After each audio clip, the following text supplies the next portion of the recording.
Minneapolis on fire. This is getting serious. Oh my goodness.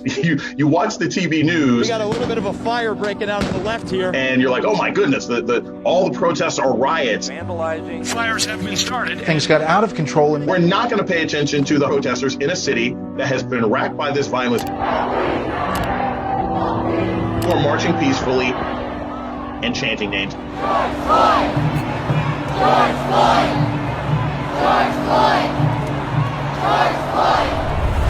George Floyd! Which is going to get more attention? A group of 35 people standing, chanting names, singing songs, doing the Cupid shuffle, as I saw one group of protesters doing, or 5 people on the ground bleeding and screaming and crying and throwing rocks. Our press is driven by eyeballs and attention and clicks and advertising and passion and raising the anxiety of viewers. Dramatic images are money. They keep eyeballs on the screen, so they will constantly show action. You need to understand the limitations of those visuals. I'm a college professor. My doctorate's in political science. I teach in a journalism department. I would say across the board, the coverage has not been very good. It's passing, but it's not very good.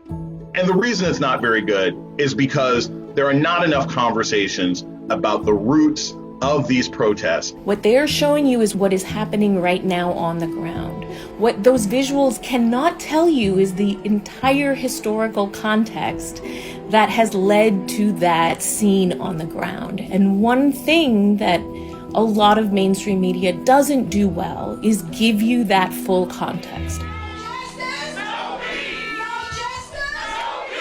You can't untangle this moment from where we are just in this year, starting with February with the coronavirus, Ahmaud Arbery's lynching, having people in shelter in place, having people become angry that they are in shelter in place orders, having the economy, significantly slow down. There are so many events just since January that led up to this moment, not to mention the hundreds of years before that.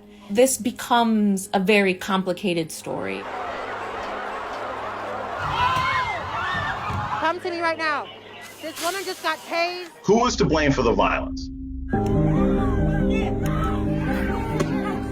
It is crazy that when we talk about destruction of property, that the presumption is that the unarmed people who are protesting are more likely to cause property destruction than the paramilitary cops who are showing up. Because tear gas canisters are really hot. Flash bombs can start fires. Tear gas leads people to run and break through windows in order to hide and get help.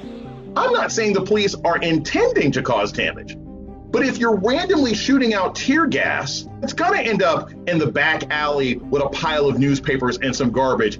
Does that mean that there aren't protesters who engage in destruction? Of course there are. To say that all this is turning into looters is like saying everybody at the party is a drunk driver. No, some people will leave and cause problems, but you can't say everybody at the party is the worst behaving person. I think one thing that we actually don't do well and don't quite understand is anti-Blackness and how it works in our society, how it is in our language, and how it is used by mainstream media. We have spent the last month watching protests who want the country to open up. And we saw images of these people screaming and yelling and spitting on police officers who were plainclothes officers. They weren't in riot gear, they weren't in masks. Now we see protests based on violence and death. And we see peaceful protesters come out, but suddenly the cops come out in riot gear and everything looks like, some sort of violent takeover in some 80s post-apocalyptic film. What I'm reminded of are photos in New Orleans of white people leaving stores with food, and the headline being, "This is how people are surviving," and Black folks leaving the store with food and calling them looters. This is about a community that is treated differently by the police in our country. Just consuming the news right now in the next 5 days is not going to give you a good understanding as to why this is happening.